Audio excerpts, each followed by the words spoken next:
আমাদের এই শিখন ও শিক্ষণ চ্যানেলের একটি বিশেষ উদ্দেশ্য ছিল যে আমরা শিখব এবং শেখাবো, এমন করে তো বলা যায় না, শেখাতে চেষ্টা করব। আমাদের কিছু পাঠ, আমাদের কিছু আলোচনা, আমাদের কিছু কথা, সেটা যদি কোনোভাবেই কারো কোনো কাজে লাগে, কারো কোনোভাবেই কারো মনে, কারো হৃদয়ে স্থান পায়, সেটাই আমাদের জন্য অনেক প্রাপ্তি। তা আমরা ভেবেছিলাম একটা সময় যে আমাদের বাংলা সাহিত্যের যে ধ্রুপদী সাহিত্যর অংশগুলো রয়েছে, যে রচনাগুলো রয়েছে, সেগুলো যদি আমরা একটু একটু করে এখানে পড়ি, সেটা নিয়ে কিছু কথা বলি।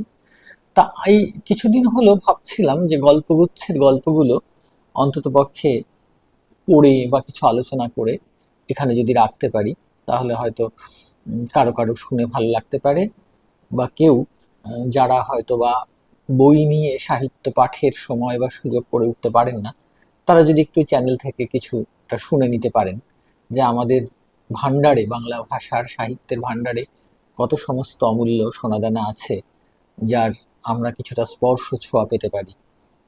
কাজে সেখান থেকেই আমরা এই নষ্টনীর একটা বড় গল্প, এবং সেটা আদৌ গল্প তাকে বলা যায় কিনা, ছোট গল্প বলা যায় কিনা, তা নিয়ে তো বিতর্ক তর্ক আছেই। কিন্তু তা সত্ত্বেও কিভাবে এটি ছোট গল্প হিসেবেই রবীন্দ্রনাথের গল্পগুচ্ছ গ্রন্থটিতে স্থান পেয়েছে এবং ছোট গল্প হিসেবেই বিভিন্ন বিশ্ববিদ্যালয়ের পাঠ্য তালিকাভুক্ত আছে এই গল্পটি, সেই সূত্রেই এই গল্পটি সম্পর্কে তো অনেক আলোচনা সমালোচনা, চরিত্রদের কথা, চারু, ভূপতি, অমল, এই সমস্ত চরিত্রের মনের কথা, তাদের চরিত্রের যে বিবর্তন, যে ভাবনা চিন্তার জগৎ, সেগুলো নিয়ে তো কথা হতেই পারে। নষ্ট নীর কেমন করে, এরকম একটা নাম, সুন্দর নাম, যদিও নষ্ট, যা নষ্ট হয়ে গেল সেই ব্যাপারটা যাই, শ্রুতি মধুর বা শ্রুতিকটু যাই লাগুক না কেন, কিন্তু এই যে যে একটা সুন্দর সংসার, একটা নীর, একটা বাসা, একটা আশ্রয়স্থল, সেটা ভেঙে গেল কিভাবে, সেটা নষ্ট হলো। আসলে তো কোনো কোনো ঘর যেটা আমরা বাস্তবে গড়ে তুলি, বাড়ি ঘর দালান কোঠা ইট দিয়ে নয় তো, আমাদের মনের মধ্যেও একটা নীর গড়ে ওঠে, যেখানে আমরা একটা আশ্রয় পাই। তা আমাদের সেই মনের নীরটা এখানে বোধহয় সেই বাস্তবের নীর ভেঙে যাওয়ার থেকে, আমার মনে হয় যে চারু এবং তার স্বামী ভূপতির, তার জীবনসঙ্গী ভূপতির যে নীড় ছিল, মানসিক পারস্পরিক যে আশ্রয়স্থল ছিল স্বামী স্ত্রীর মধ্যে যেটা থাকে, সেখানে অমল কিভাবে প্রবেশ করলো চারুর একাকিত্বের যে জগৎ, সেই একাকিত্বের মধ্যে কিভাবে প্রবেশ করলো, এবং সেই প্রবেশের পথে ভূপতিরও যে কিছুটা সহযোগিতা বা ভূমিকা ছিল, সেই ব্যাপারটা আমরা তৃতীয় পরিচ্ছেদ পর্যন্ত দেখেছি। আজকে কিন্তু আমরা এই চেষ্টা করব যাতে অন্ততপক্ষে দুটো তো আমাদের আলোচনার ক্ষেত্র হয়েই গেল, আমরা যাকে একটু পডকাস্ট বলছি, আদৌ পডকাস্ট বলা যাবে কিনা এটাকে নিয়ে সেটা ভাবা যেতে পারে, তবে ঠিক আছে, এরকম করেই আমরা প্রকাশ করছি আমাদের ভাবনাগুলো। তো যাই হোক, এক এবং দুই নষ্ট নির্ণয় হয়ে গেছে, এই 3 নম্বরে চেষ্টা করছি যতটা পারা যায় গল্পটা শেষ করতে, কারণ 20 পরিচ্ছেদের গল্প, 20টি পরিচ্ছেদ, কাজে অনেকটা সময় হয়তো লাগতে পারে। আমরা একটু পড়েই যাচ্ছি যে কিভাবে এই গল্পটি বা এই কাহিনীটি শেষ পর্যন্ত অগ্রসর হলো, আর শেষ পর্যন্ত একে আদৌ আমরা উপন্যাসই বলবো নাকি ছোট গল্পের কিছু কিছু বৈশিষ্ট্য এর মধ্যে আমরা দেখতে পেলাম, সেটাও হয়তো কথা প্রসঙ্গে বলা যাবে। যাই হোক, চতুর্থ পরিচ্ছেদ, তৃতীয় পরিচ্ছেদের শেষে এমন হচ্ছিল যে ভূপতি চারুকে বলছে যে তোমার বউ ঠাকুরনের জুড়ি একটি খুঁজে পেতে এনে দেব। অমল বলছে আবার তাকে নিয়ে পড়তে হবে, চিরজীবন কি গড়ে তুলতেই কাটাবো। এরপরে লেখকের মন্তব্য, দুটি ভাই আজকালকার ছেলে, কোনো কথা তাহাদের মুখে বাঁধে না। এই যে তারপরেই শুরু হলো চতুর্থ পরিচ্ছেদ। পাঠক সমাজে প্রতিপত্তি লাভ করিয়াও অমল এখন মাথা তুলিয়া উঠিয়াছে। আগে সে স্কুলের ছাত্রটির মতো থাকিত, এখন সে যেন সমাজের গণ্যমান্য মানুষের মতো হইয়া উঠিয়াছে। মাঝে মাঝে সভায় সাহিত্য প্রবন্ধ পাঠ করে, সম্পাদক ও সম্পাদকের দূত তাহার ঘরে আসিয়া বসিয়া থাকে, তাহাকে নিমন্ত্রণ করিয়া খাওয়ায়, নানা সভার সভ্য ও সভাপতি হইবার জন্য তাহার নিকট অনুরোধ আসে। ভূপতির ঘরে দাসদাসী আত্মীয় স্বজনের চক্ষে তাহার প্রতিষ্ঠা স্থান অনেকটা উপরে উঠিয়া গেছে। মন্দাকিনী এতদিন তাহাকে বিশেষ একটা কেহ বলিয়া মনে করে নাই। অমল ও চারুর হাস্যালাপ আলোচনাকে সে ছেলে মানুষই বলিয়া উপেক্ষা করিয়া পান সাজিত, ঘরের কাজকর্ম করিত। নিজেকে সে উহাদের চেয়ে শ্রেষ্ঠ এবং সংসারের পক্ষে আবশ্যক বলিয়াই জানিত।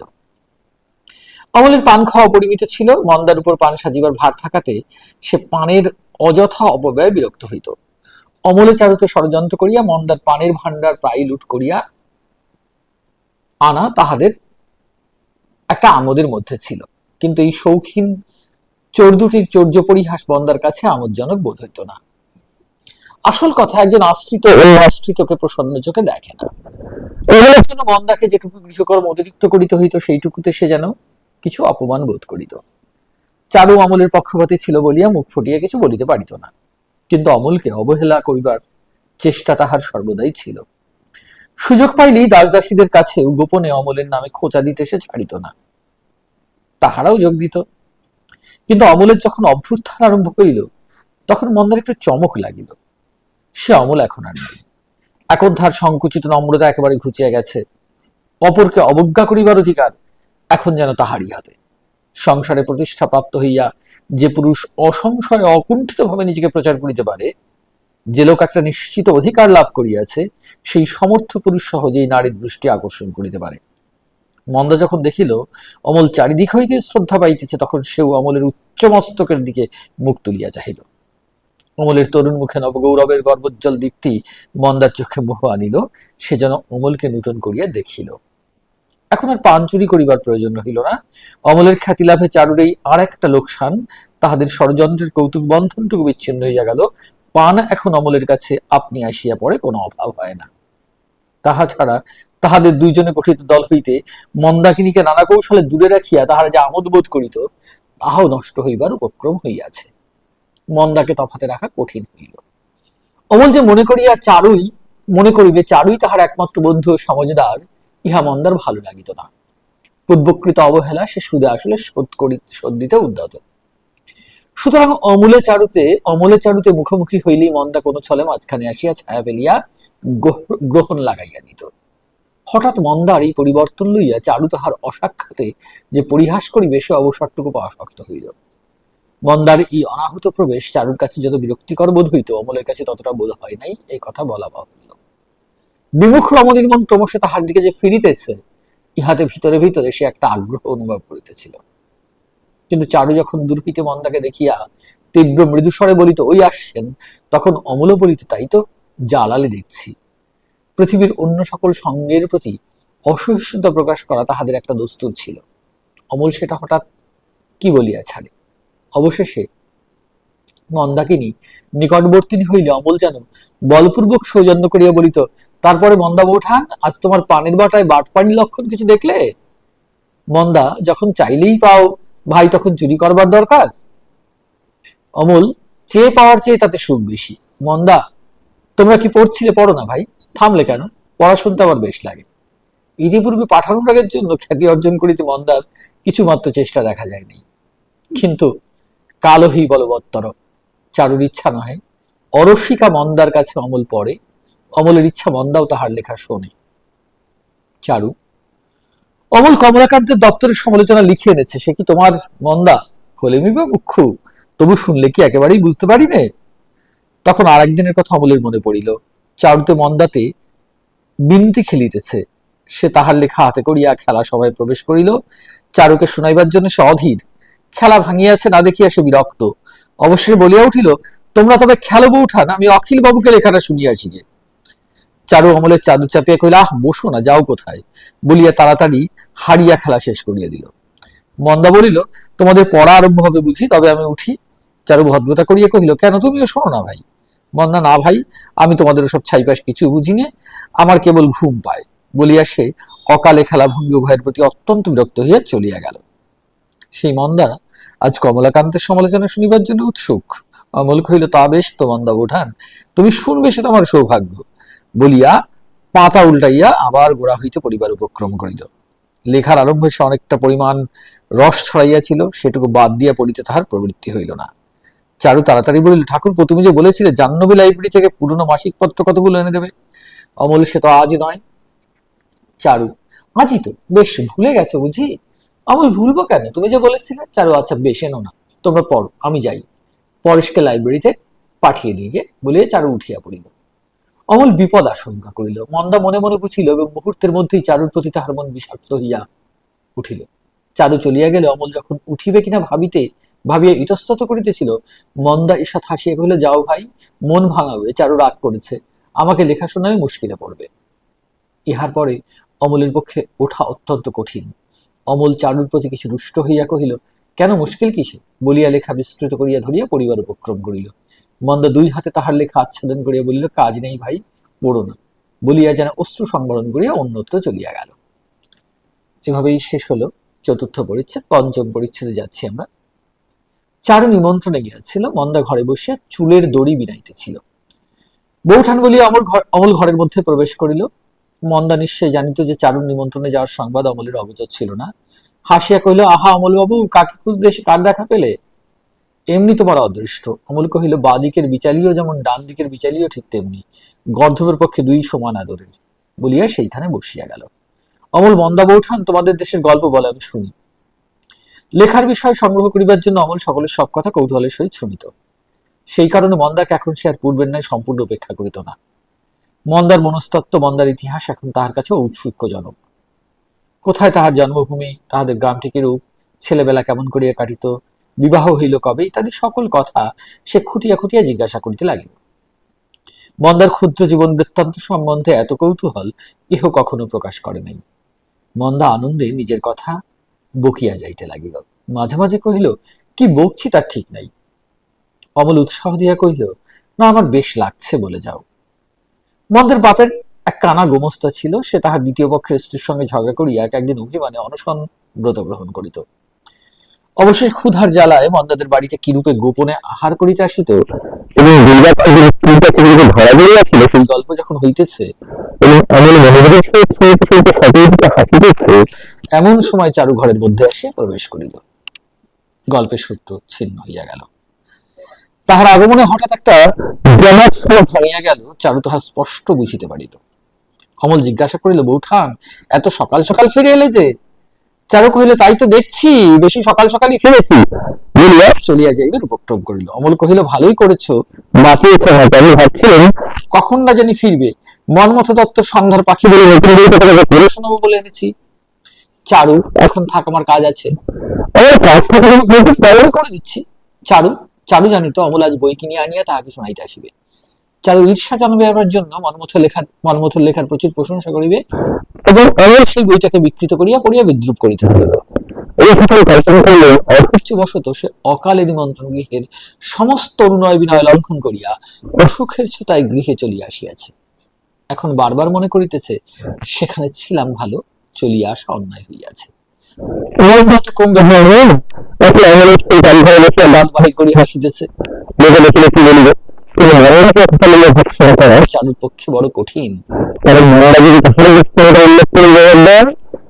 কিন্তু সে হইল আর ও হইল সে আমেরিকার সঙ্গে ইচ্ছা হলো এমনের সঙ্গে সাহিত্যালোচনা হলো, কিন্তু মন্দার তো সেই উদ্দেশ্য হলো মন্দার ঈশ্বরের সরল বিবেককে রক্ষা করিবার জন্য যা বিস্তার করিতেছে।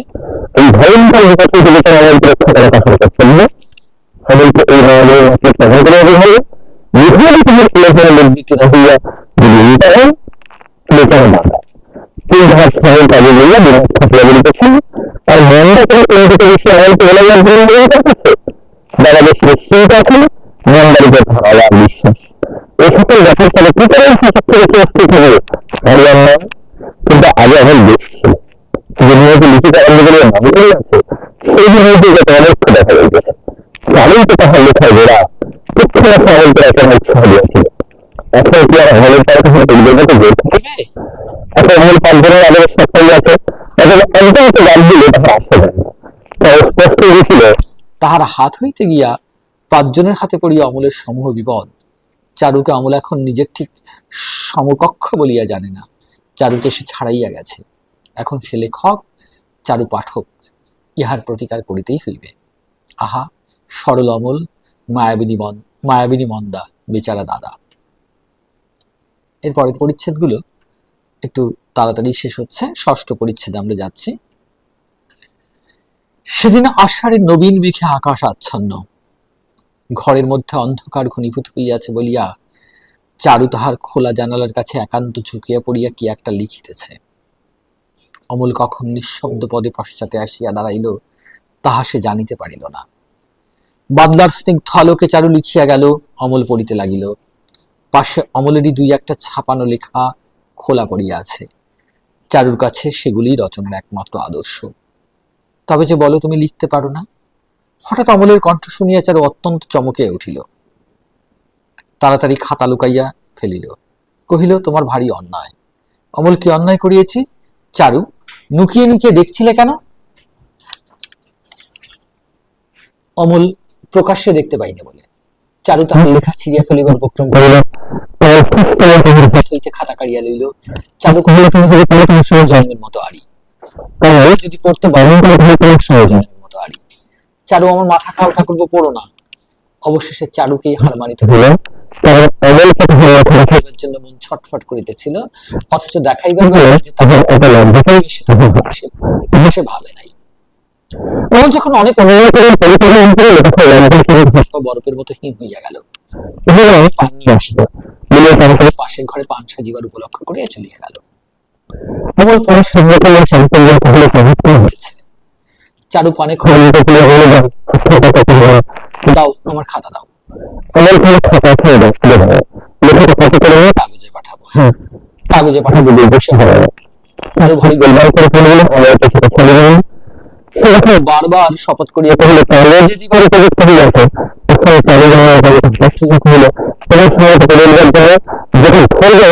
কিছুতেই ছাড়বে না। শুনিয়া চারু পান চেষ্টা করিয়া কহিল, না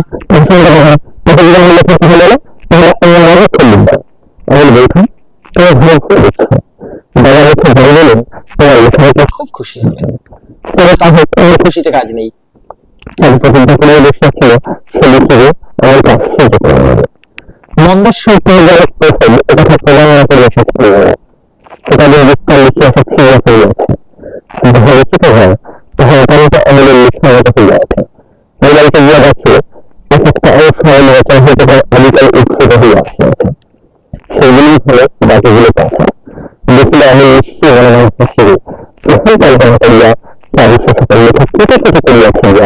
পুকুরের মধ্যে ফেলিয়াছে, পাছে তাহার একটা খণ্ড দৈবাত পড়ে।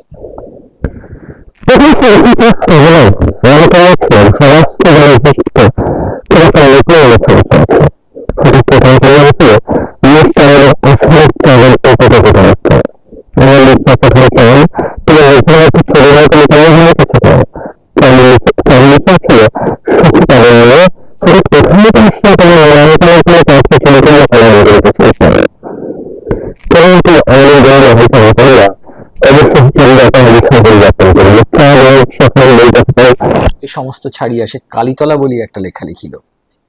তাহাদের গ্রামে ছায়ার অন্ধকার পুকুরটির ধারে কালীর মন্দির ছিল। সেই মন্দিরটা লইয়া তাহার বাল্যকালের কল্পনা, ভয়, উৎসুক সেই সম্বন্ধে তাহার বিচিত্র স্মৃতি, সেই জাগ্রত ঠাকুরানীর মাহাত্ম্য সম্বন্ধে গ্রামে চিরপ্রচলিত প্রাচীন গল্প, এই সমস্ত লইয়া সে একটা লেখা লিখিল। তাহার আরম্ভ ভাগ অমলের লেখার ছাদে কাব্যাড়ম্বরপূর্ণ হইয়াছিল, কিন্তু খানিকটা অগ্রসর হইতেই তাহার লেখা সহজেই সরল এবং পল্লীগ্রামের ভাষাভঙ্গি আভাসে পরিপূর্ণ হইয়া উঠিয়াছিল। এই লেখাটি অমল কাড়িয়া লইয়া পড়িল। তাহার মনে হইল গোড়ার দিকটা বেশ সরস হইয়াছে, কিন্তু কবিত্ব শেষ পর্যন্ত রক্ষিত হয় নাই। যাহা হোক, প্রথম রচনার পক্ষে লেখিকার উদ্যম প্রশংসনীয়। চারু কহিল, ঠাকুরপো, এই সম্রাটের এক মাসিক কাগজ বের করি, কি বলো? অমল, অনেকগুলি রৌপ্যচক্র না হলে সে কাগজ চলবে কি করে? চারু, আমাদের এই কাগজে কোনো খরচ নেই, ছাপা হবে না তো, হাতের অক্ষরে লিখব, তাতে তোমার আমার ছাড়া আর কারো লেখা বেরোবে না, কাউকে পড়তে দেওয়া হবে না, কেবল 2 কপি করে বের হবে, একটি তোমার জন্য, একটি আমার জন্য। কিছুদিন পূর্বে হইলে অমল এ প্রস্তাবে মাতিয়া উঠিত, এখন গোপনতার উৎসাহ তাহার চলিয়া গিয়াছে। এখন 10 জনকে উদ্দেশ্য না করিয়া কোনো রচনায় সে সুখ পায় না। তবু সাবেক কালের ঠাট বজায় রাখিবার জন্য উৎসাহ প্রকাশ করিল, সে বেশ মজা হবে। চারু কহিল, কিন্তু প্রতিজ্ঞা করতে হবে, আমাদের কাগজ ছাড়ার কোথাও তুমি লেখা বের করতে পারবে না। অমল, তাহলে সম্পাদকরা যে মেরেই ফেলবে। চারু, আর আমার হাতে বুঝি মারের অস্ত্র নেই? সেইরূপ কথা হইল। 2 সম্পাদক, 2 লেখক এবং 2 পাঠকে মিলিয়া কমিটি বসিল। অমল কহিল, কাগজের নাম দেওয়া যাক চারুপাঠ। চারু কহিল, না, এর নাম অমলা। এই নূতন বন্দোবস্তে চারু মাঝের কয়েকদিনের দুঃখ বিরতি ভুলিয়া গেল। তাহাদের মাসিক পত্রটিতে তো মন্দার প্রবেশ করিবার কোনো পথ নাই, এবং বাহিরের লোকের প্রবেশের দ্বার রুদ্ধ। ষষ্ঠ পরিচ্ছেদ শেষে আমরা সপ্তম পরিচ্ছেদে যাচ্ছি। ভূপতি একদিন আসিয়া কহিল, চারু, তুমি তো কোনো কথা ছিল না। চারু চমকিয়া লাল হইয়া উঠিয়া কহিল, আমি লেখিকা? কে বললে তোমাকে? কখনো না। ভূপতি বামাল শুদ্ধ গ্রেপ্তার প্রমাণ হাতে হাতে বলিয়া ভূপতি একখণ্ড সররূহ বাহির করিল। চারু দেখিল, যে সকল লেখা তাহাদের গুপ্ত সম্পত্তি মনে করিয়া নিজেদের হস্তলিখিত মাসিক পত্রে সঞ্চয় করিয়া রাখিতেছিল, তাহাই লেখক লেখিকার নাম শুদ্ধ সররূহে প্রকাশ হইয়াছে। কে যেন তাহার খাঁচার বড় সাধের পোষা পাখিগুলিকে দ্বার খুলিয়া উড়াইয়া দিয়াছে, এমনি তাহার মনে হইল। ভূপতির নিকটে ধরা পড়িবার লজ্জা ভুলিয়া গিয়া বিশ্বাসঘাতী অমলের উপর তাহার মনে মনে অত্যন্ত রাগ হইতে লাগিল। আর এইটা দেখো দেখি বলিয়া বিশ্ববন্ধু খবরের কাগজ খুলিয়া ভূপতি চারুর সম্মুখে ধরিল। তাহাতে হাল বাংলা লেখার ঢং বলিয়া একটা প্রবন্ধ বাই হইয়াছে। চারু হাতে ঠেলিয়া দিয়া কহিল, এরপরে আমি কি করব? তখন অমলের উপর অভিমানে আর কোনো দিকে সে মন দিতে পারিতেছিল না। ভূপতি জোর করিয়া কহিল, একবার পড়ে দেখোই না। চারু অগত্যা চোখ বুলাইয়া গেল। আধুনিক কোন কোন লেখক শ্রেণীর ভাবাড়ম্বরে পূর্ণ গদ্য লেখাকে গালি দিয়া লেখক কড়া প্রবন্ধ লিখিয়াছে। তাহাদের মধ্যে অমল এবং মন্মথ দত্তের লেখার ধারাকে সমালোচক তীব্র উপহাস করিয়াছে, এবং তাহারই সঙ্গে তুলনা করিয়া নবীন লেখিকা শ্রীমতী চারুবালার ভাষার অকৃত্রিম সরলতা, অনায়াস সরসতা এবং চিত্র রচনা নৈপুণ্যের বহুল প্রশংসা করিয়াছে। লিখিয়াছে, এইরূপ রচনা প্রণালীর অনুকরণ করিয়া সফলতা লাভ করিলে তবেই অমল কোম্পানির নিস্তার, নচেত তাহারা সম্পূর্ণ ফেল করিবে, ইহাতে কোনো সন্দেহ নাই। ভূপতি হাসিয়া কহিল, একেই বলে গুরুমারা বিদ্যে। চারু তাহার লেখার এই প্রথম প্রশংসায় একবার খুশি হইতে গিয়া তৎক্ষণাৎ পীড়িত হইতে লাগিল। তাহার মন যেন কোনো মতেই খুশি হইতে চাহিল না। প্রশংসার লোভনীয় সুধাপাত্র মুখের কাছ পর্যন্ত আসিতেই ঠেলিয়া ফেলিয়া দিতে লাগিল। সে বুঝিতে পারিল, তাহার লেখা কাগজে ছাপাইয়া অমল হঠাৎ তাহাকে বিস্মিত করিয়া দিবার সংকল্প করিয়াছিল। অবশ্যই ছাপা হইলে পরে স্থির করিয়াছিল, কোনো একটা কাগজে প্রশংসাপূর্ণ সমালোচনা বাহির হইলে দুইটা একসঙ্গে দেখাইয়া চারুর রোষ, শান্তি ও উৎসাহ বিধান করিবে। যখন প্রশংসা বাহির হইল, তখন অমল কেন আগ্রহের সহিত তাহাকে দেখাইতে আসিল না? এই সমালোচনায় অমল আঘাত পাইয়াছে এবং চারুকে দেখাইতে চাহে না বলিয়াই এই কাগজগুলি সে একেবারে গোপন করিয়া গেছে। চারু আরামের জন্য অতি নিভৃতে যে একটি ক্ষুদ্র সাহিত্য রচনা করিতেছিল, হঠাৎ প্রশংসা শিলাবৃষ্টির একটা বড় রকমের শিলা আসিয়া সেটাকে একেবারে স্খলিত করিয়া পরিবার্য করিল। চারুর ইহা একেবারেই ভালো লাগিল না। ভূপতি চলিয়া গেলে চারু তাহার শোবার ঘরের খাটে চুপ করিয়া বসিয়া রহিল। সম্মুখে সররূহ এবং বিশ্ববন্ধু খোলা পড়িয়া আছে। খাতা হাতে অমল চারুকে সহসা চকিত করিয়া দিবার জন্য পশ্চাৎ হইতে নিঃশব্দ পদে প্রবেশ করিল। কাছে আসে দেখিল, বিশ্ববন্ধুর সমালোচনা খুলিয়া চারু নিমগ্ন চিত্তে বসিয়া আছে। পুনরায় নিঃশব্দ পদে অমল বাহির হইয়া গেল। আমাকে গালি দিয়া চারুর লেখাকে প্রশংসা করিয়াছে বলিয়া আনন্দে চারুর আর চৈতন্য নাই। মুহূর্তের মধ্যে তাহার সমস্ত চিত্ত যেন তিক্ত স্বাদ হইয়া উঠিল। চারু যে মূর্খের সমালোচনা করিয়া নিজেকে আপন গুরুর চেয়ে মস্ত মনে করিতেছে, ইহা নিশ্চয় স্থির করিয়া অমল চারুর উপর ভারী রাগ করিল। চারুর উচিত ছিল কাগজখানা টুকরা টুকরা করিয়া ছিঁড়িয়া আগুনে ছাই করিয়া পুড়াইয়া ফেলা। চারুর উপর রাগ করিয়া অমল মন্দার ঘরের দ্বারে দাঁড়াইয়া শব্দে রাখিল, মন্দা বউঠান, মন্দা এসো ভাই এসো, না চাইতে যে দেখা পেলুম, আজ আমার কি ভাগ্যি। অমল, আমার নূতন লেখা দু একটা শুনবে? মন্দা, কতদিন থেকে শোনাবো করে আশা দিয়ে রেখেছো, কিন্তু শোনাও না তো। কাজ নেই ভাই, আবার কে কোন দিক থেকে রাগ করে বসলে তুমি বিপদে পড়বে, আমার কি? অমল কিছু তীব্র স্বরে কহিল, রাগ করবেন কি? কেনই বা রাগ করবেন? আচ্ছা, সে দেখা যাবে, তুমি এখন শোনোই তো। মন্দা যেন অত্যন্ত আগ্রহে তাড়াতাড়ি সংযত হইয়া বসিল। অমল সুর করিয়া সমারোহের সহিত পড়িতে আরম্ভ করিল। অমলের লেখা মন্দার পক্ষে নিতান্তই বিদেশি, তার মধ্যে কোথাও সে কোনো কিনারা দেখিতে পায় না। সেই জন্যই সমস্ত মুখে আনন্দের হাসি আনিয়া অতিরিক্ত ব্যগ্রতার ভাবে শুনিতে লাগিল। উৎসাহে অমলের কণ্ঠ উত্তরোত্তর উচ্চ হইয়া উঠিল। সে পড়িতেছিল, অভিমন্যু যেমন গর্ভবাসকালে কেবল বুহ প্রবেশ করিতে শিখিয়াছিল, বুহ হইতে নির্গমন শেখে নাই, নদীর স্রোত সেইরূপ গিরি নদীর পাষাণ জঠরের মধ্যে থাকিয়া কেবল সম্মুখেই চলিতে শিখিয়াছিল, পশ্চাতে ফিরিতে শিখে নাই। হায় নদীর স্রোত, হায় যৌবন, হায় কাল, হায় সংসার, তোমরা কেবল সম্মুখেই চলিতে পারো, যে পথে স্মৃতির স্বর্ণমণ্ডিত উপলখণ্ড ছড়াইয়া আসো, সে পথে আর কোনোদিন ফিরিয়া যাও না। মানুষের মনে কেবল পশ্চাতের দিকে চায়, অনন্ত জগৎ সংসার সেদিকে ফিরিয়াও দাঁড়ায় না। এমন সময় মন্দার দ্বারের কাছে একটা ছায়া পড়িল। সে ছায়া মন্দা দেখিতে পাইল, কিন্তু যেন দেখে নাই এইরূপ ভান করিয়া অনিমেষ দুষ্কৃত অমলের মুখের দিকে চাহিয়া নিবিড় মনোযোগের সহিত পড়া শুনিতে লাগিল। ছায়া তৎক্ষণাৎ সরিয়া গেল।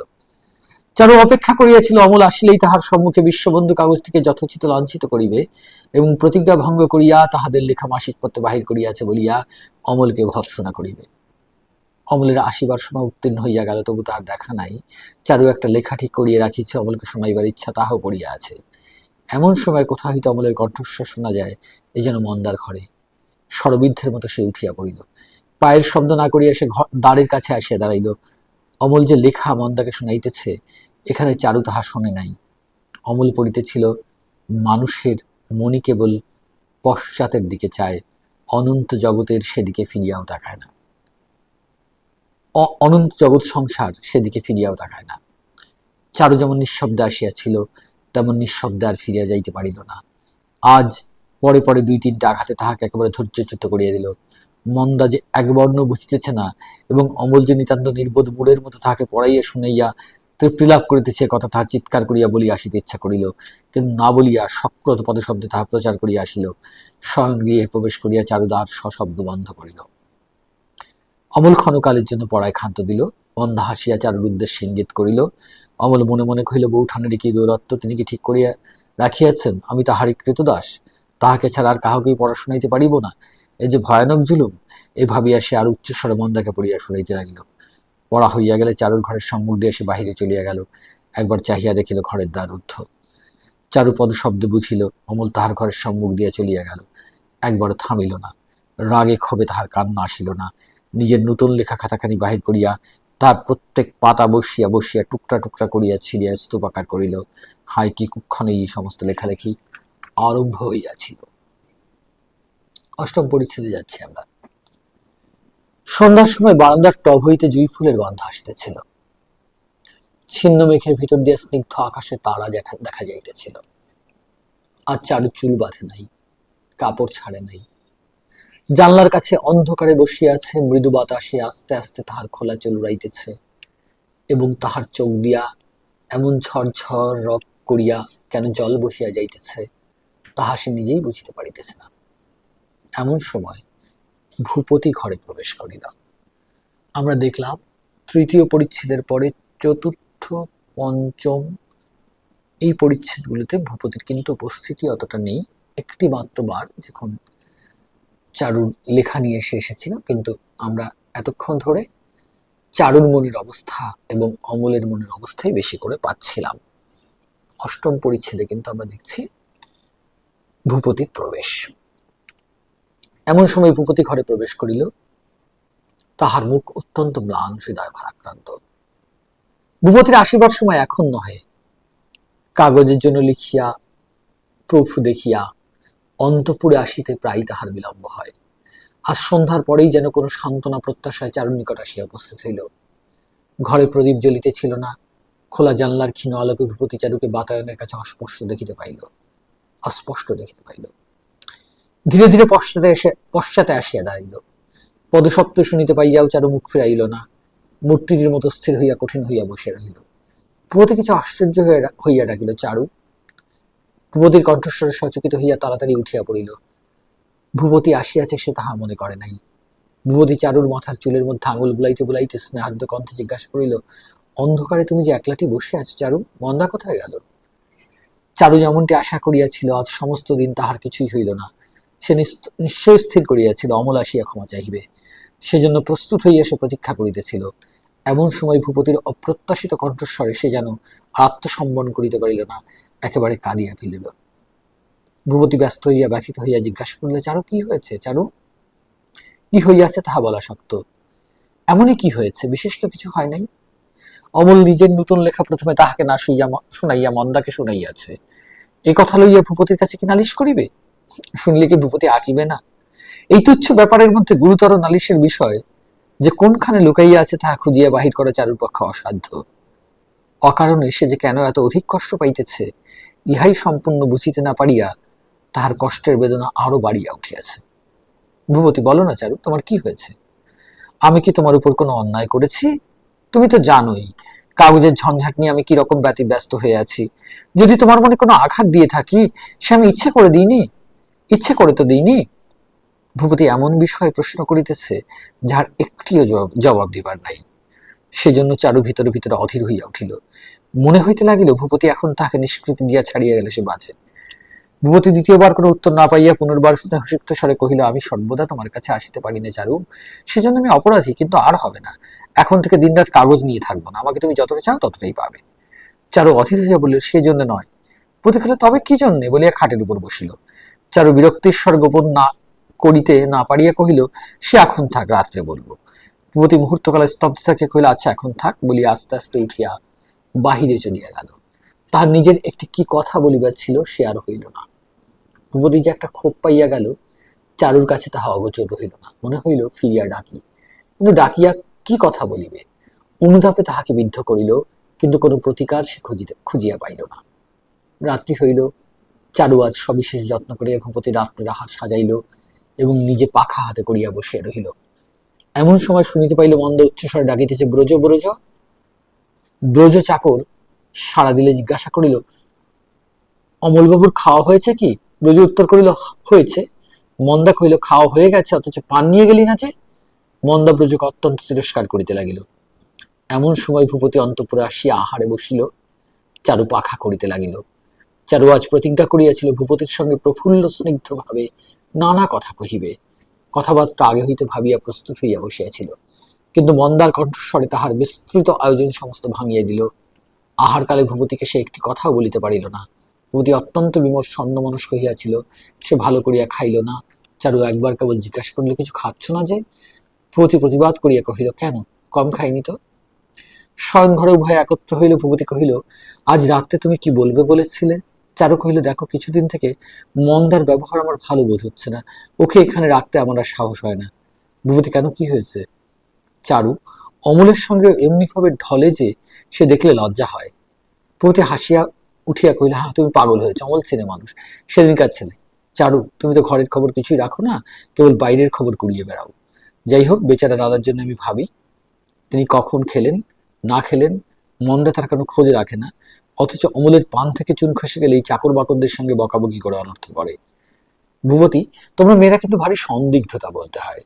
চারু রাগিয়া বলিল, আচ্ছা বেশ, আমরা সন্দিগ্ধ, কিন্তু বাড়িতে আমি এই সমস্ত ভ্যাপানা হতে দেবো না, তা বলে রাখছি। চারুর এই সমস্ত অমূলক আশঙ্কায় ভূপতি মনে মনে হাসিল, খুশি হইল। গৃহ যাহাতে পবিত্র থাকে, দাম্পত্য ধর্মে আনুমানিক কাল্পনিক কলঙ্কেও লেশমাত্র স্পর্শ না করে, এজন্য সাধ্যী স্ত্রীদের যে অতিরিক্ত সতর্কতা, যে সন্দেহাকুল দৃষ্টিক্ষেপ, তাহার মধ্যে একটি মাধুর্য, একটি মহত্ব আছে। ভূপতি শ্রদ্ধা এবং স্নেহে চারুর ললাট চুম্বন করিয়া কহিল, এ নিয়ে আর কোনো গোল করবার দরকার হবে না। উমপদ ময়মনসিংহে প্র্যাকটিস করতে যাচ্ছে, মন্দাকেও সঙ্গে নিয়ে যাবে। উমাপদ ময়মনসিংহে প্র্যাকটিস করতে যাচ্ছে, মন্দাকেও সঙ্গে নিয়ে যাবে। অবশ্যই নিজের দুশ্চিন্তা, এই সকল অপ্রীতিকর আলোচনা দূর করিয়া দিবার জন্য প্রতি টেবিল হইতে একটা খাতা তুলিয়া লইয়া কহিল, তোমার লেখা আমাকে শোনাও না চারু। চারু খাতা কাড়িয়া লইয়া কহিল, এ তোমার ভালো লাগবে না, তুমি ঠাট্টা করবে। বোধ এই কথা কিছু ব্যথা পাইল, কিন্তু তাহা গোপন করিয়া হাসিয়া কহিল, আচ্ছা, আমি ঠাট্টা করব না, এমন স্থির হয়ে শুনবো যে তোমার ভ্রম হবে আমি ঘুমিয়ে পড়েছি। কিন্তু ভূপতি আমল পাইল না। দেখিতে দেখিতে খাতাপত্র নানা আবরণ আচ্ছাদনের মধ্যে অন্তর্হিত হইয়া গেল। নবম পরিচ্ছেদ। সকল কথা ভূপতি চারুকে বলিতে পারে নাই। উমাপদ ভূপতির কাগজখানির কর্মাধ্যক্ষ ছিল। চাঁদা আদায়, ছাপাখানা, বাজারের দেনা শোধ, চাকরদের বেতন দেয়, সমস্তই উমাপদের উপর ভার ছিল। ইতিমধ্যে হঠাৎ একদিন কাগজওয়ালার নিকট হইতে উকিলের চিঠি পাইয়া ভূপতি আশ্চর্য হইয়া গেল। ভূপতির নিকট হইতে তাহাদের 2700 টাকা পাওনা জানাইয়াছে। ভূপতি উমাপদকে ডাকিয়া কহিল, এ কি ব্যাপার, এ টাকা তো আমি তোমাকে দিয়ে দিয়েছি, কাগজের দিনে 400-500 বেশি তো হওয়ার কথা নয়। উমাপদ কহিল, নিশ্চয়ই এরা ভুল করেছে। কিন্তু আর চাপারও হইল না। কিছুকাল হইতে উমাপদ এইরূপ ফাঁকি দিয়া আসিতেছে। কেবল কাগজ সম্বন্ধে নহে, ভূপতির নামে উমাপদ বাজারে অনেক দেনা করিয়াছে। গ্রামে সে যে একটি পাকা বাড়ি নির্মাণ করিতেছে, তাহার মাল মশলার কতক ভূপতির নামে লিখাইয়াছে, অধিকাংশই কাগজের টাকা হইতে শোধ করিয়াছে। যখন নিতান্তই ধরা পড়িল তখন সে রুক্ষস্বরে কহিল, আমি তো আর নিরুদ্দেশ হচ্ছি না, কাজ করে আমি ক্রমে ক্রমে শোধ দেব। তোমার সিকি পয়সার দেনা যদি বাকি থাকে তবে আমার নাম উমাপদ নয়। তাহার নামের ব্যত্যয় ভূপতির কোনো সান্ত্বনা ছিল না। অর্থের ক্ষতিতে ভূপতি তত ক্ষুণ্ণ হয় নাই, কিন্তু অকস্মাৎ এই বিশ্বাসঘাতকতায় সে যেন ঘর হইতে শূন্যের মধ্যে পা ফেলিল। সেদিন সে অকালে অন্তঃপুরে গিয়াছিল। পৃথিবীতে একটা জিনিস সেই বিশ্বাসের স্থান আছে, সেইটা ক্ষণকালের জন্য অনুভব করিয়া আসিতে তাহার হৃদয় ব্যাকুল হইয়াছিল। চারু তখন নিজের দুঃখে সন্ধ্যাদীপ নিবাইয়া জানলার কাছে অন্ধকারে বসিয়াছিল। উমাপদ পরদিনই ময়মনসিংহে যাইতে প্রস্তুত। বাজারের পাওনাদাররা খবর পাইবার পূর্বেই সে সরিয়া পড়িতে চায়। ভূপতি ঘৃণাপূর্বক উমাপদের সহিত কথা কহিল না। ভূপতির সেই মৌন অবস্থা উমাপদ সৌভাগ্য বলিয়া জ্ঞান করিল। অমল আসিয়া জিজ্ঞাসা করিল, মন্দা বউঠান, একই ব্যাপার, জিনিসপত্র গোছাবার ধুম যে? মন্দা, আর ভাই, যেতে তো হবেই, চিরকাল কি থাকবো? অমল, যাচ্ছ কোথায়? মন্দা, দেশে। অমল, কেন? এখানে অসুবিধাটা কি হলো? মন্দা, অসুবিধা আমার কি বলো, তোমাদের পাঁচজনের সঙ্গে ছিলুম, সুখেই ছিলুম, কিন্তু অন্যের অসুবিধা হতে লাগলো যে, বলিয়া চারুর ঘরের দিকে কটাক্ষ করিল। অমল গম্ভীর হইয়া চুপ করিয়া রহিল। মন্দা কহিল, ছি ছি, কি লজ্জা! বাবু কি মনে করলেন? অমল এ কথা লইয়া আরো থেকে আলোচনা করিল না। এটুকু স্থির করিল, চারু তাহাদের সম্বন্ধে দাদার কাছে এমন কথা বলিয়াছে যাহা বলিবার নহে। অমল বাড়ি হইতে বাহির হইয়া রাস্তায় বেড়াইতে লাগিল। তার ইচ্ছা হইল এ বাড়িতে আর ফিরিয়া না আসে। দাদা যদি বউঠানের কথায় বিশ্বাস করি তাকে অপরাধী মনে করিয়া থাকেন, তবে মন্দা যে পথে গিয়াছে তাহাকেও সুপথে যাইতে হয়। মন্দাকে বিদায় এক হিসেবে অমলের প্রতিও নির্বাসনের আদেশ। সেটা কেবল মুখ ফুটিয়া বলা হয় নাই মাত্র। ইহার পরে কর্তব্য যে খুব স্পষ্ট, আর একদণ্ডও এখানে থাকা নয়। কিন্তু দাদা যে তাহার সম্বন্ধে কোনো প্রকার অন্যায় ধারণা মনে মনে পোষণ করিয়া রাখিবেন সে হইতেও পারে না। এতদিন তিনি অক্ষুণ্ণ বিশ্বাসে তাহাকে ঘরের স্থান দিয়ে পালন করিয়া আসিতেছেন। সে বিশ্বাসে যে অমল কোনো অংশে আঘাত দেয় নাই, সে কথা দাদাকে না বুঝাইয়া সে কেমন করিয়া যাইবে? ভূপতি তখন আত্মীয়ের কৃতজ্ঞতা, পাওনাদারের তাড়না, উচ্ছৃঙ্খল হিসাবপত্র এবং শূন্য তহবিল লইয়া মাথায় হাত দিয়া ভাবিতেছিল। তার এই শুষ্ক মনোদুঃখের কেহ দোষর ছিল না। চিত্ত বেদনা এবং ঋণের সঙ্গে একলা দাঁড়াইয়া যুদ্ধ করিবার জন্য ভূপতি প্রস্তুত হইতেছিল। এমন সময় অমল ঝড়ের মতো ঘরের মধ্যে প্রবেশ করিল। ভূপতি নিজের অগাধ চিন্তার মধ্য হইতে হঠাৎ চমকে উঠিয়া চাহিল, কহিল, খবর কি অমল? অকস্মাৎ মনে হইল অমল বুঝি আর একটা কি গুরুতর সংবাদ লইয়া আসিল। অমল কহিল, দাদা, আমার উপর তোমার কি কোনো প্রকার সন্দেহের কারণ হয়েছে? ভূপতি আশ্চর্য হইয়া কহিল, তোমার উপর সন্দেহ? মনে মনে ভাবিল, সংসার যেরূপ দেখিতেছি তাহাতে কোনো অমলকে সন্দেহ করিবা আশ্চর্য নাই।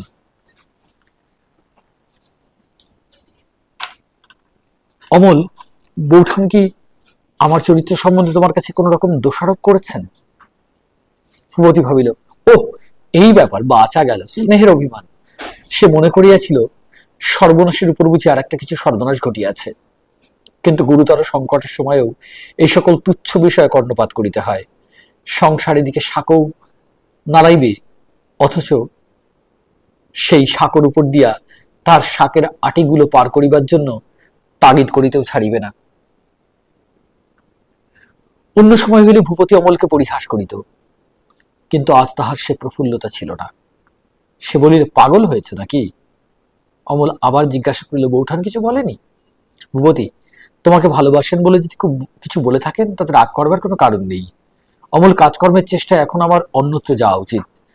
ভূপতি ধমক দিয়ে কহিল, অমল, তুমি কি ছেলে মানুষই করছো তার ঠিক নেই। এখন পড়াশোনা করো, কাজকর্ম বড় হবে। অমল বিমর্ষ মুখে চলিয়া আসিল। ভূপতি তাহার কাগজের গ্রাহকদের মূল্য প্রাপ্তির তালিকার সহিত 3 বৎসরের জমা খরচের হিসাব মিলাইতে বসিয়া গেল। অমল স্থির করিল, 10ম পরিচ্ছেদ শুরু হচ্ছে। অমল স্থির করিল বৌঠানের সঙ্গে মোকাবিলা করিতে হইবে। এ কথাটার শেষ না করিয়া ছাড়া হইবে না। বৌঠানকে যে শক্ত শক্ত কথা শুনাইবে মনে মনে তা আবৃত্তি করিতে লাগিল। মন্দা চলিয়া গেলে চারু সংকল্প করিল অমলকে সে নিজে হইতে ডাকিয়া পাঠাইয়া তাহার দোষ শান্তি করিবে, কিন্তু একটা লেখার উপলক্ষ করিয়া ডাকিতে হইবে। অমলেরই একটা লেখার অনুকরণ করিয়া অমাবস্যার আলো নামে সে একটা প্রবন্ধ বাঁধিয়াছে। চারু এটুকু বুঝিয়াছে যে তাহার স্বাধীন ছাদের লেখা অমল পছন্দ করে না। পূর্ণিমা তাহার সমস্ত আলোক প্রকাশ করিয়া ফেলে বলিয়া চারু তাহার নতুন রচনায় পূর্ণিমাকে অত্যন্ত ভৎসনা করিয়া লজ্জা দিতেছে। লিখিতেছে, অমাবস্যার অতল স্পর্শ অন্ধকারের মধ্যে 16 কলা চাঁদের সমস্ত আলোক স্তরে স্তরে আবদ্ধ হইয়া আছে, তার এক রশ্মিও হারাইয়া যায় নাই। তাই পূর্ণিমার উজ্জ্বলতা অপেক্ষা অমাবস্যার কালিমা পরিপূর্ণতা ইত্যাদি ইত্যাদি। অমল নিজের সকল লেখাই সকলের কাছে প্রকাশ করে এবং চারু তাহা করে না। পূর্ণিমা অমাবস্যার তুলনার মধ্যে কি সেই কথাটাই আভাস আছে? এদিকে এই পরিবারের তৃতীয় ব্যক্তি ভূপতি কোনো আসন্ন ঋণের তাগিদ হইতে মুক্তি লাভের জন্য তাহার পরম বন্ধু মতিলালের কাছে গিয়াছিল। মতিলালকে সংকটের সময় ভূপতি কয়েক হাজার টাকা ধার দিয়াছিল। সেদিন অত্যন্ত বিব্রত হইয়া সেই টাকাটা চাহিতে গিয়াছিল।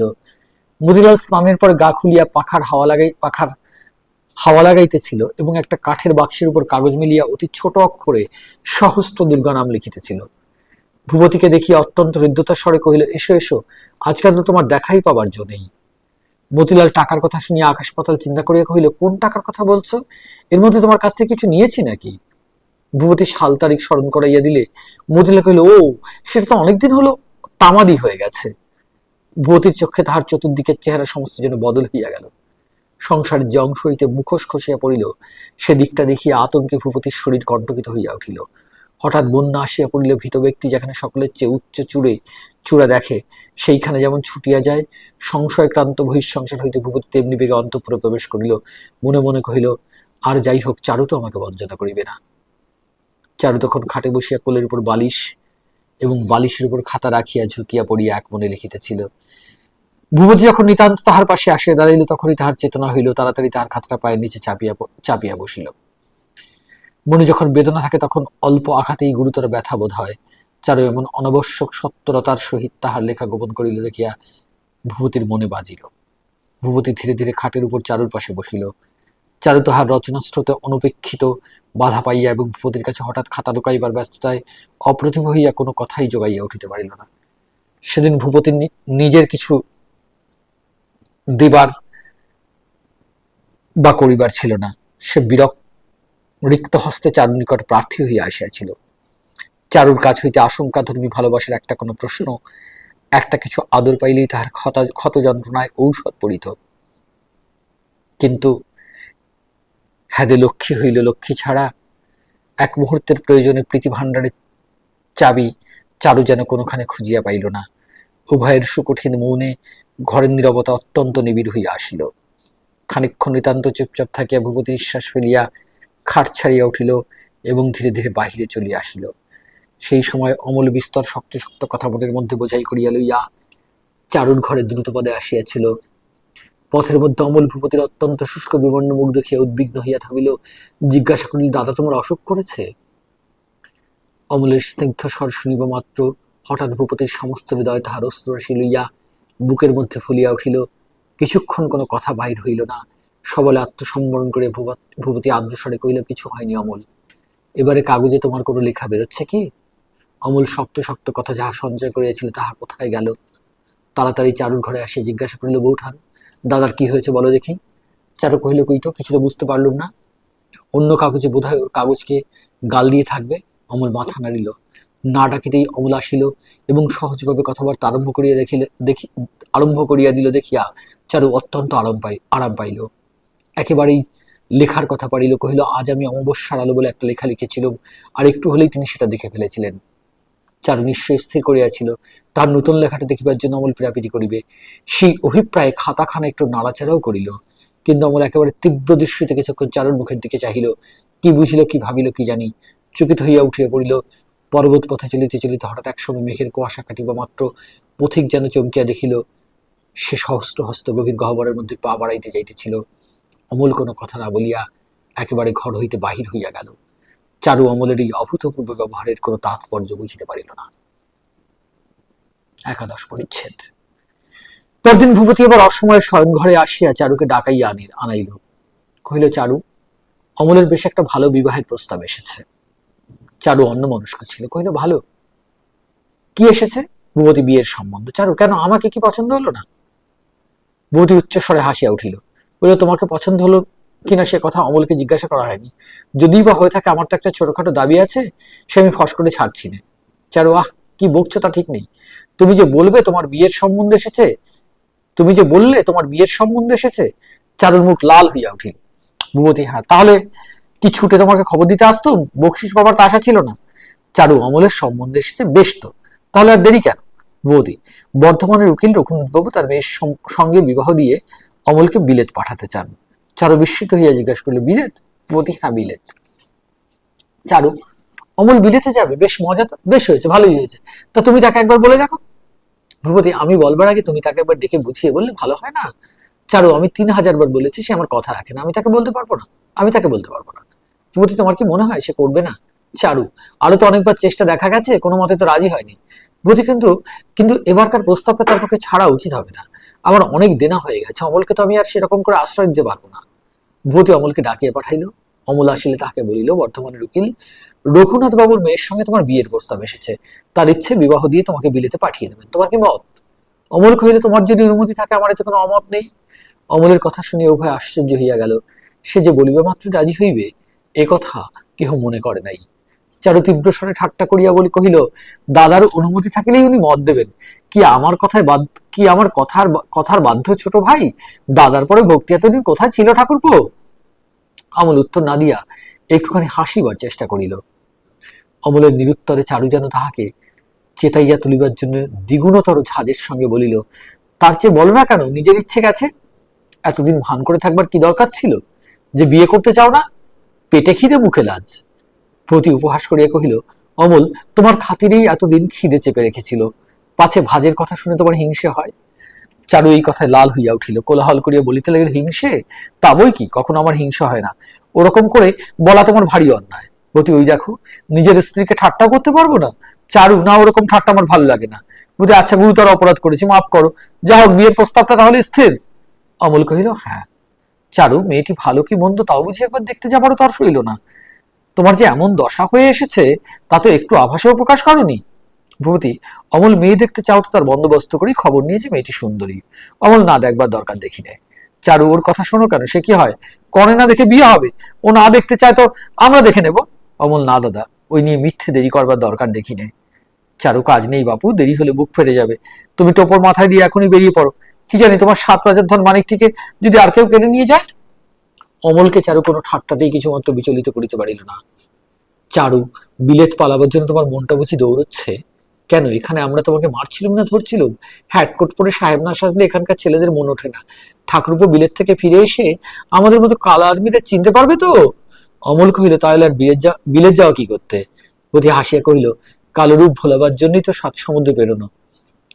তা ভয় কি চারু, আমরা রইলুম, কালোর ভক্তের অভাব হবে না। প্রতি খুশি হইয়া তখনই বর্ধমানে চিঠি লিখিয়া পাঠাইল। বিবাহের দিন স্থির হইয়া গেল। দ্বাদশ পরিচ্ছেদ। ইতিমধ্যে কাগজখানা তুলিয়া দিতে হইল। ভূপতি খরচার জোগাইয়া উঠিতে পারিল না। লোক সাধারণ নামক একটা বিপুল নির্মম পদার্থের যে সাধনায় ভূপতি দীর্ঘকাল দিনরাত্রি একান্ত বনে নিযুক্ত ছিল, সেটা এক মুহূর্তে বিসর্জন দিতে হইল। ভূপতি জীবনের সমস্ত চেষ্টা যে অভ্যস্ত পথে গত 12 বৎসর অবিচ্ছেদে চলিয়া আসিতেছে, সেটা হঠাৎ এক জায়গায় যেন জলের মাঝখানে আসিয়া পড়িল। ইহার জন্য ভূপতি কিছুমাত্র প্রস্তুত ছিল না। অকস্মাৎ বাধাপ্রাপ্ত তাহার এতদিনকার সমস্ত উদ্যমকে সে কোথায় ফিরাইয়া লইয়া যাইবে? তাহারা যেন উপবাসী অনাথ শিশু সন্তানের মতো ভূপতির মুখের দিকে চাহিল। ভূপতি তাহাদিগকে আপন অন্তপুরে করুণাময়ী শুশ্রূষা পরায়ণ নারীর কাছে আনিয়া দাঁড় করাইল। নারী তখন কি ভাবিতেছিল?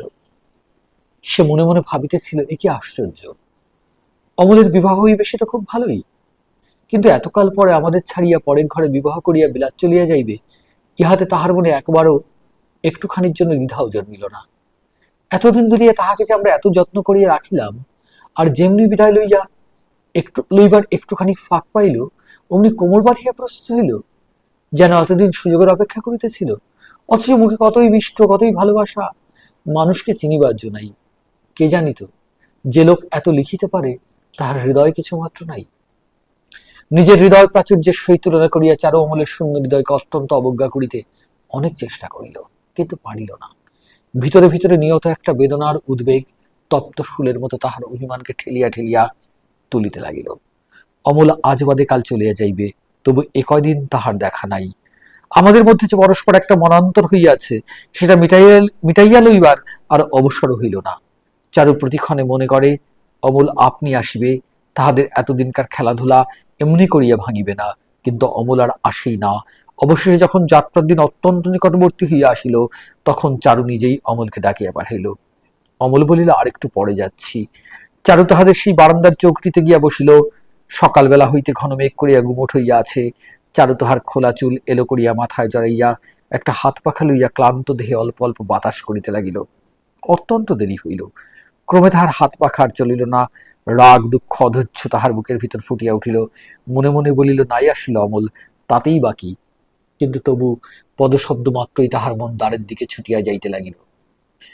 দুর্গির্যা 11টা বাজিয়া গেল। স্নানান্তে এখনই ভূপতি খাইতে আসিবে। স্নানান্তে স্নানান্তে এখনই ভূপতি খাইতে আসিবে। এখনো আধ ঘন্টা সময় আছে। এখনো অমল যদি আসে, যেমন করিয়া হোক তাহাদের কয়দিনকার নীরব ঝগড়া আজ মিটাইয়া ফেলিতেই হইবে। অমলকে এমন ভাবে বিদায় দেওয়া যাইতে পারে না, এমন ভাবে বিদায় দেওয়া যাইতে পারে না। এই সমবয়সী দেওর ভাজের মধ্যে যে চিরন্তন মধুর সম্বন্ধটুকু আছে, অনেক ভাব আড়ি, অনেক স্নেহের দৌরত্ব, অনেক বিশ্রদ্ধ সুখালোচনায় বিজড়িত একটি চিরচ্ছায়াময় লতাবিতান, অমল সে কি আজ ধুলায় লুটাইয়া দিয়া বহুদিনের জন্য বহুদূরে চলিয়া যাইবে? একটু পরিতাপ হইবে না? তাহার তলে কি শেষ জলসিঞ্চন করিয়া যাইবে না? তাহাদের অনেক দিনের দেওর ভাজ সম্বন্ধের শেষ অশ্রু জল। আধ ঘন্টা প্রায় অতীত হয়। এলোখোপা খুলিয়া খানিকটা চুলের গুচ্ছ চারু দ্রুত বেগে আঙুলে জড়াইতে এবং খুলিতে লাগিল। অশ্রু সংবরণ করা আর যায় না। চাকর আসিয়া কহিল, মা ঠাকুরান, বাবুর জন্য ডাব বের করে দিতে হবে। চারু আঁচল হইতে ভাঁড়ের চাবি খুলিয়া ঝন করিয়া চাকরের পায়ের কাছে ফেলিয়া দিল। সে আশ্চর্য হইয়া চাবি লইয়া চলিয়া গেল। চারুর বুকের কাছ হইতে কি একটা ঠেলিয়া কণ্ঠের কাছে আসিয়া উঠিয়া আসিতে লাগিল। যথাসময়ে ভূপতি সহস্যমুখে খাইতে আসিল। চারু পাখা হাতে আহার স্থানে উপস্থিত হইয়া দেখিল অমল ভূপতির সঙ্গে আসিয়াছে।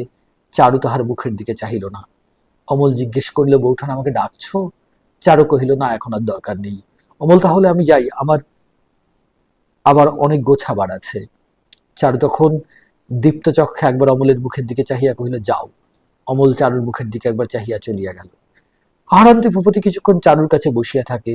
আজ দিনা পাওনা হিসেবপত্রের হাঙ্গামে ভূপতি অত্যন্ত ব্যস্ত, তাই আজ অন্তঃপুরে বেশিক্ষণ থাকিতে পারিবে না বলিয়া কিছু ক্ষুণ্ণ হইয়া কহিল, আজ আর আমি বেশিক্ষণ বুঝতে পারছি নে, আজ অনেক ঝঞ্ঝাট। চারু বলিল, তা যাও না, তা যাও না। ভূপতি বলিল, চারু অভিমান করিল। ভূপতি ভাবিল চারু অভিমান করিল। বলে, তাই বলে যে এখনই যেতে হবে তা নয়, একটু জিরিয়ে যেতে হবে বলিয়া বসিল। দেখিল চারু বিমর্ষ হইয়া আছে। ভূপতি অনুতপ্ত চিত্তে অনেকক্ষণ বসিয়া রহিল, কিন্তু কোনো মতেই কথা জমাইতে পারিল না। অনেকক্ষণ কথোপকথনের বৃথা চেষ্টা করিয়া ভূপতি কহিল, অমল তো কাল চলে যাচ্ছে, কিছুদিন তোমার বোধহয় খুব একলা বোধ হবে। চারু তাহার কোনো উত্তর না দিয়া যেন কি একটা আনিতে চট করিয়া অন্য ঘরে চলিয়া গেল। ভূপতি কিয়ৎক্ষণ অপেক্ষা করিয়া বাহিরে প্রস্থান করিল। চারু আজ অমলের মুখের দিকে চাহিয়া লক্ষ্য করিয়াছিল, অমল এই কয়দিনে অত্যন্ত রোগা হইয়া গেছে। তাহার মুখে তরুলতার সেই স্ফূর্তি একেবারে নাই। ইহাতে চারু সুখও পাইল, বেদনাও বোধ করিল। আসন্ন বিচ্ছেদই যে অমলকে ক্লিষ্ট করিতেছে, চারুর তাহাতে সন্দেহ রইল না। কিন্তু তবু অমলের এমন ব্যবহার কেন? কেন সে দূরে দূরে পলাইয়া বেড়াইতেছে? বিদায়কালকে কেন সে ইচ্ছাপূর্বক এমন বিরোধ তিক্ত করিয়া তুলিতেছে? বিছানায় শুইয়া ভাবিতে ভাবিতে সে হঠাৎ চমকিয়া উঠিয়া বসিল। হঠাৎ মন্দার কথা মনে পড়িল। যদি এমন হয় অমল মন্দাকে ভালোবাসে, মন্দা চলিয়া গেছে বলিয়াই যদি অমল এমন করিয়া, ছি, অমলের মন কি এমন হইবে? এত ক্ষুদ্র, এত কলুষিত? বিবাহিত রমণীর প্রতি তাহার মন যাইবে? অসম্ভব সন্দেহকে একান্ত চেষ্টায় দূর করিয়া দিতে চাইল, কিন্তু সন্দেহ তাহাকে সবলে দংশন করিয়া রহিল। এমনি করিয়া বিদায়কাল আসিল। মেঘ পরিষ্কার হইল না। অমল আসিয়া কম্পিত কণ্ঠে কহিল, বৌঠান, আমার যাবার সময় হয়েছে।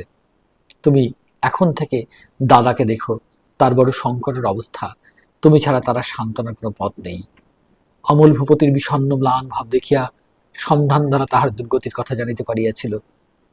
ভূপতি যে কিরূপ নিঃশব্দে আপন দুঃখ দুর্দশার সহিত একলা লড়াই করিতেছে, কাহার কাছে সাহায্য বা সান্ত্বনা পায় নাই, অথচ আপন আশ্রিত পালিত আত্মীয়দিগকে এই প্রলয় সংকটে বিচলিত হইতে দেয় নাই, ইহা সে চিন্তা করিয়া চুপ করিয়া রহিল। তারপরে সে চারুর কথা ভাবিল, নিজের কথা ভাবিল, কর্ণমূল্যহিত হইয়া উঠিল। সবেগে বলিল, চুলোয় যাক আষাঢ়ের চাঁদের অমাবস্যার আলো। আমি ব্যারিস্টার হয়ে এসে দাদাকে যদি সাহায্য করতে পারি, তবেই আমি পুরুষ মানুষ। গত রাত্রি সমস্ত রাত জাগিয়া চারু ভাবিয়া রাখিয়াছিল অমলকে বিদায়কালে কি কথা বলিবে। সহস্য অভিমান এবং প্রফুল্ল ঔদাসীন্যের দ্বারা মাজিয়া মাজিয়া সেই কথাগুলিকে সে মনে মনে উজ্জ্বল ও শানিত করিয়া তুলিয়াছিল। কিন্তু বিদায় দিবার সময় চারুর মুখে কোনো কথাই বাহির হইল না। সে কেবল বলিল, চিঠি লিখবে তো অমল? অমল ভূমিতে মাথা রেখে প্রণাম করিল। চারু ছুটিয়া শয়ন ঘরে গিয়া দ্বার বন্ধ করিয়া দিল। ত্রয়োদশ পরিচ্ছেদ। ভূপতি বর্ধমানে গিয়া অমলের বিবাহ অন্তে তাহাকে বিলাতে রওনা করিয়া ঘরে ফিরিয়া আসিল। নানা দিক হইতে ঘা খাইয়া বিশ্বাস পরায়ণ ভূপতির মনে বহিঃসংসারের প্রতি একটা বৈরাগ্যের ভাব আসিয়াছিল। সভা সমিতি মেলামেশা কিছুই তাহার ভালো লাগিত না। মনে হইল, এইসব লইয়া আমি একদিন কেবল নিজেকেই ফাঁকি দিলাম। জীবনের সুখের দিন বৃথা বহিয়া গেল এবং সারভাগ আবর্জনা কুণ্ডে ফেলিলাম। ভূপতি মনে মনে কহিল, যাক, কাগজটা গেল, ভালোই হইল, মুক্তি লাভ করিলাম। সন্ধ্যার সময় আধারের সূত্রপাত দেখিলেই পাখি যেমন করে নীরে ফিরিয়া আসে, ভূপতি সেরূপ তাহার দীর্ঘদিনের সঞ্চরণ ক্ষেত্র পরিত্যাগ করিয়া অন্তঃপুরে চারুর কাছে চলিয়া আসিল। মনে মনে স্থির করিল, বাস, এখন আর কোথাও নয়, এইখানেই আমার স্থিতি। যে কাগজের জাহাজটা লইয়া সমস্ত দিন খেলা করিতাম, সেটা ডুবিল, এখন ঘরে চলি। বোধ করি ভূপতির একটা সাধারণ সংস্কার ছিল, স্ত্রীর উপর অধিকার কাউকে অর্জন করিতে হয় না। স্ত্রী ধ্রুবতারার মতো নিজের আলো নিজেই জ্বালাইয়া রাখে, হাওয়ায় নেবে না, তেলের অপেক্ষা রাখে না। বাহিরে যখন ভাঙচুর আরম্ভ হইল, তখন অন্তঃপুরে কোনো খিলানে ফাটল ধরিয়াছে কিনা তাহা একবার পরখ করিয়া দেখার কথা ভূপতির মনে স্থান পায় নাই। ভূপতি সন্ধ্যার সময় বর্ধমান হইতে বাড়ি ফিরিয়া আসিল। তাড়াতাড়ি মুখ হাত ধুইয়া সকাল সকাল খাইল। অমলের বিবাহ ও বিলাত যাত্রার আদ্যপান্ত বিবরণ শুনিবার জন্য স্বভাবতই চারু একান্ত উৎসুক হইয়া আছে স্থির করিয়া ভূপতি আজ কিছুমাত্র বিলম্ব করিল না। ভূপতি শোবার ঘরে বিছানায় গিয়া শুইয়া গুড়গুড়ির সুদীর্ঘ নল টানিতে লাগিল। চারু এখন অনুপস্থিত বোধ করি গৃহকার্য করিতেছে। তামাক পুড়িয়া শ্রান্ত ভূপতির ঘুম আসিতে লাগিল। ক্ষণে ক্ষণে ঘুমের ঘোর ভাঙিয়া চমকিয়া জাগিয়া উঠিয়া সে ভাবিতে লাগিল, এখনো চারু আসিতেছে না কেন। অবশেষে ভূপতি থাকিতে না পারিয়া চারুকে ডাকিয়া পাঠাইল। ভূপতি জিজ্ঞাসা করিল, চারু, আজ এত দেরি করলে? চারু তাহার জবাবদিহি না করিয়া কহিল, হ্যাঁ, আজ দেরি হয়ে গেল। চারুর আগ্রহপূর্ণ প্রশ্নের জন্য ভূপতি অপেক্ষা করিয়া রহিল। চারু কোনো প্রশ্ন করিল না। ইহাতে ভূপতি কিছু ক্ষুণ্ণ হইল। তবে কি চারু অমলকে ভালোবাসে না? অমল যতদিন উপস্থিত ছিল ততদিন চারু তাহাকে লইয়া আমোদ আহ্লাদ করিল, আর যেই চলিয়া গেল অমনি তাহার সম্বন্ধ উদাসীন। এইরূপ বিষদৃশ্য ব্যবহারে ভূপতির মনে খটকা লাগিল। সে ভাবিতে লাগিল, তবে কি চারুর হৃদয়ের গভীরতা নাই? কেবল সে আমোদ করিতেই জানে, ভালোবাসিতে পারে না। মেয়ে মানুষের পক্ষে এরূপ নিরাসক্ত ভাব তো ভালো নয়। চারু অমলের সখিত্বে ভূপতি আনন্দ বোধ করিত। এই দুজনের ছেলে মানুষই আড়ি ও ভাব খেলা মন্ত্রণা তাহার কাছে সুমিষ্ট কৌতুকাবহ ছিল। অমলকে চারু সর্বদা যে যত্ন আদর করিত, তাহাতে চারুর সুকোমল হৃদয়ালোতার পরিচয় পাইয়া ভূপতি মনে মনে খুশি হইত। আজ আশ্চর্য হিসেবে ভাবিতে লাগিল, সে সমস্তই কি ভাষা ভাষা, হৃদয়ের মধ্যে তাহার কোনো ভিত্তি ছিল না। ভূপতি ভাবিল, চারুর হৃদয় যদি না থাকে তবে কোথায় ভূপতি আশ্রয় পাইবে? অল্পে অল্পে পরীক্ষা করিবার জন্য ভূপতি কথা পারিল, চারু, তুমি ভালো ছিলে তো? তোমার শরীর খারাপ নেই? চারু সংক্ষেপে উত্তর করিল, ভালোই আছি। ভূপতি, অমলের তো বিয়ে চুকে গেল। এই বলে ভূপতি চুপ করিল। চারু তৎকালোচিত একটা কোনো সঙ্গত কথা বলিতে অনেক চেষ্টা করিল, কোনো কথাই বাহির হইল না। সে আড়ষ্ট হইয়া রহিল। ভূপতি স্বভাবতই কখনো কিছু লক্ষ্য করিয়া দেখে না, কিন্তু অমলের বিদায় শোক তাহার নিজের মনে লাগিয়া আছে বলিয়াই চারুর ঔদাসীন্য তাহাকে আঘাত করিল। তার ইচ্ছা ছিল সমবেদনায় ব্যথিত চারুর সঙ্গে অমলের কথা আলোচনা করিয়া সে হৃদয় ভাব লাঘব করিবে। ভূপতি, মেয়েটিকে দেখতে বেশ। চারু, ঘুমোচ্ছ? চারু কহিল, না। ভূপতি, বেচারা অমল একলা চলে গেল। যখন তাকে গাড়িতে উঠিয়ে দিলাম, সে ছেলে মানুষের মতো কাঁদতে লাগলো। দেখেই বুড়ো বয়সে আমি আর চোখের জল রাখতে পারলুম না। গাড়িতে দুজন সাহেব ছিল। পুরুষ মানুষের কান্না দেখে তাদের ভারী আমোদ বোধ হলো। নির্বাণদ্বীপ শয়ন ঘরে বিছানার অন্ধকারের মধ্যে চারু প্রথমে পাশ ফিরিয়া শুইল, তাহার পর হঠাৎ তাড়াতাড়ি বিছানা ছাড়িয়া চলিয়া গেল। ভূপতি চকিত হইয়া জিজ্ঞাসা করিল, চারু অসুখ করেছে? কোনো উত্তর না পাইয়া সে উঠিল। পাশের বারান্দা হইতে চাপা কান্নার শব্দ শুনিতে পাইয়া ত্রস্ত পদে গিয়া দেখিল চারু মাটিতে পড়িয়া উপর হইয়া কান্না রোধ করিবার চেষ্টা করিতেছে। এরূপ দুরন্ত শোকোচ্ছ্বাস দেখে ভূপতি আশ্চর্য হইয়া গেল। ভাবিল, চারুকে ভুল বুঝিয়াছিলাম। চারুর স্বভাব এতই চাপা যে আমার কাছে হৃদয়ের কোনো বেদনা প্রকাশ করিতে চাহে না। যাহাদের প্রকৃতি এইরূপ তাহাদের ভালোবাসা সুগভীর এবং তাহাদের বেদনাও অত্যন্ত বেশি। চারুর প্রেম সাধারণ স্ত্রীলোকদের ন্যায় বাহির হইতে তেমন পরিদৃশ্যমান নহে। ভূপতি তাহা মনে মনে ঠাহর করিয়া দেখিল। ভূপতি চারুর ভালোবাসার উচ্ছ্বাস কখনো দেখে নাই, আজ বিশেষ করিয়া বুঝিল। তাহার কারণ অন্তরের দিকেই চারুর ভালোবাসার গোপন প্রসার। ভূপতি নিজেও বাহিরে প্রকাশ করিতে অপটু। চারুর প্রকৃতিতেও হৃদয়বেগের সুগভীর অন্তশীলতার পরিচয় পাইয়া সে একটা তৃপ্তি অনুভব করিল। ভূপতি তখন চারুর পাশে বসিয়া কোনো কথা না বলিয়া ধীরে ধীরে তাহার গায়ে হাত বুলাইয়া দিতে লাগিল। কি করিয়া সান্ত্বনা করিতে হয় ভূপতির তাহা জানা ছিল না, ইহা সে বুঝিল না। শোককে যখন কেউ অন্ধকারে কণ্ঠ চাপিয়া হত্যা করিতে চাহে, তখন সাক্ষী বসিয়া থাকলে ভালো লাগে না। 14 পরিচ্ছেদ। ভূপতি যখন তাহার খবরের কাগজ হইতে অবসর রইল, তখন নিজের ভবিষ্যতের একটি ছবি নিজের মধ্যে মনের মধ্যে আঁকিয়া লইয়াছিল। প্রতিজ্ঞা করিয়াছিল কোনো প্রকার দুশ্চেষ্টায় যাইবে না। চারুকে লইয়া পড়াশোনা, ভালোবাসা এবং প্রতিদিনের ছোটখাটো গারস্থ কর্তব্য পালন করে চলিবে। মনে করিয়াছিল যে সকল ঘোর সুখ সবচেয়ে সুলভ অথচ সুন্দর, সর্বদাই নাড়াচাড়ার যোগ্য অথচ পবিত্র নির্মল, সেই সহজলভ্য সুখগুলির দ্বারা তাহার জীবনের গৃহকণ্ঠিতে সন্ধ্যা প্রদীপ জ্বালাইয়া নিভৃত শান্তির অবতারণা করিবে। হাসি, গল্প, পরিহাস, পরস্পরের মনোরঞ্জনের জন্য প্রত্যহ ছোটখাটো আয়োজন, ইহাতে অধিক চেষ্টা আবশ্যক হয় না, অথচ সুখ অপর্যাপ্ত হইয়া ওঠে। কার্যকালে দেখিল সহজে সুখ সহজ নয়, সহজ সুখ সহজ নয়। যাহা মূল্য দিয়া কিনিতে হয় না, তাহা যদি আপনি হাতের কাছে না পাওয়া যায়, তবে আর কোনো মতেই কোথাও খুঁজিয়া পাইবার উপায় থাকে না। ভূপতি কোনো মতেই চারুর সঙ্গে বেশ করিয়া জমাইয়া লইতে পারিল না। ইহাতে সে নিজেকেই দোষ দিল। ভাবিল 12 বৎসর কেবল খবরের কাগজ লিখিয়া স্ত্রীর সঙ্গে কি করিয়া গল্প করিতে হয় সে বিদ্যা একেবারে খোয়াইয়াছি। সন্ধ্যাদীপ জ্বালিতেই ভূপতি আগ্রহের সহিত ঘরে যায়। সে দুই একটা কথা বলে, চারু দুই একটা কথা বলে, তারপর কি বলিবে ভূপতি কোনো মতেই ভাবিয়া পায় না। নিজের এই অক্ষমতায় স্ত্রীর কাছে সে লজ্জা বোধ করিতে থাকে। স্ত্রীকে লইয়া গল্প করা সে এতই সহজ মনে করিয়াছিল, অথচ বুড়ের নিকটে হ্যাঁ এতই শক্ত। সভাস্থলে বক্তৃতা করা ইহার চেয়ে সহজ। যে সন্ধ্যাবেলাকে ভূপতি হাস্যে কৌতুকে প্রণয় আদরে রমণীয় করিয়া তুলিবে কল্পনা করিয়াছিল, সেই সন্ধ্যাবেলা কাটানো তাহার পক্ষে সমস্যার স্বরূপ হইয়া উঠিল। কিছুক্ষণ চেষ্টাপূর্ণ মৌনের পর ভূপতি মনে করিয়া উঠিয়া যায়, মনে করে উঠিয়া যাই, কিন্তু উঠিয়া গেলে চারু কি মনে করিবে এই ভাবিয়া উঠিতেও পারে না। বলে, চারু তাস খেলবে? চারু অন্য কোনো গতি না দেখিয়া বলে, আচ্ছা, বলিয়া অনিচ্ছাক্রমে তাস পাড়িয়া আনে। নিতান্ত ভুল করিয়া অনাসেই হারিয়া যায়। সে খেলায় কোনো সুখ থাকে না। ভূপতি অনেক ভাবিয়া একদিন চারুকে জিজ্ঞাসা করিল, চারু, মন্দাকে আনিয়ে নিলে হয় না? তুমি নিতান্ত একলা পড়েছ। চারু মন্দার নাম শুনিয়াই জ্বলিয়া উঠিল, বলে, না, মন্দাকে আমার দরকার নেই। ভূপতি হাসিল, মনে মনে খুশি হইল। সাধ্বীরা যেখানে সতী ধর্মের কিছুমাত্র ব্যতিক্রম দেখে, সেখানে ধৈর্য রাখিতে পারে না। বিদ্বেষের প্রথম ধাক্কা সামলাইয়া চারু ভাবিল, মন্দা থাকলে সে হয়তো ভূপতিকে অনেকটা আমোদে রাখিতে পারিবে। ভূপতি তাহার নিকট হইতে যে মনের সুখ চায়, সে তাহা কোনো মতে দিতে পারিতেছে না, ইহা চারু অনুভব করিয়া পীড়াবোধ করিতেছিল। ভূপতি জগৎ সংসারের আর সমস্ত ছাড়িয়া একমাত্র চারুর নিকট হইতেই তাহার জীবনের সমস্ত আনন্দ আকর্ষণ করিয়া লইতে চেষ্টা করিতেছে। এই একাগ্র চেষ্টা দেখিয়া ও নিজের অন্তরের জন্য উপলব্ধি করিয়া চারু ভীত হইয়া পড়িয়াছিল। এমন করিয়া কতদিন কি রূপে চলিবে? ভূপতি আর কিছু অবলম্বন করে না কেন? আর একটা খবরের কাগজ চালাই না কেন? ভূপতির চিত্তরঞ্জন করিবার অভ্যাস এ পর্যন্ত চারুকে কখনো করিতে হয় নাই। ভূপতি তাহার কাছে কোনো সেবা দাবি করে নাই, কোনো সুখ প্রার্থনা করে নাই। চারুকে সে সর্বতোভাবে নিজের প্রয়োজনীয় করিয়া তোলে নাই। আজ হঠাৎ তাহার জীবনের সমস্ত প্রয়োজন চারুর নিকট হইতে, চারুর নিকট চাহিয়া বসাতে সে কোথাও কিছু যেন খুঁজিয়া পাইতেছে না। ভূপতির কি চাই, কি হইলে সে তৃপ্ত হয়, তাহা চারু ঠিক মতো জানে না, এবং জানিলেও তাহা চারুর পক্ষে সহজে আয়ত্তগম্য নহে।